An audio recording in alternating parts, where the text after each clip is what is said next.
நான் மேட்டுக்கு வர்றேன். நேத்து முந்தானது ஒருத்தன் கட்சியை ஆரம்பிச்சுட்டு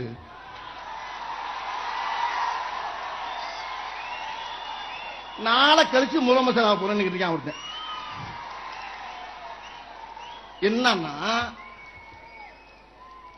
அவன் கல்யாண மண்டபத்தில் 2 தூண் வந்துருச்சாமியா இடையில.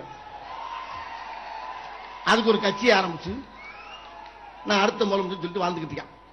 என் நேரம் புல்லா தண்ணியை போட்டுக்கிட்டு மூதவின் தண்ணி போடுது. முதலமைச்சர் ஒரு நான் கேட்கிறேன், முதலமைச்சருங்கிற சீட்டு என்ன மியூசிக்கல் சேராது? நீ உன் மண்டபத்தில் மட்டும் 2 தூண் வந்ததுக்காண்டி உடனே கட்சி ஆரம்பிச்சு நான் முதலமைச்சர். நீ முதலமைச்சர்னா நான் பிரதமர். ஐயா தப்பா நினைக்கிறாங்க. நீ முதலமைச்சர்னா நான் பிரதமர்யா. நீ பிரதமர்னா நான் ஜனாதிபதி. ஆக்க இல்ல ஐயா தப்பா நினைக்கிறாங்க. நீ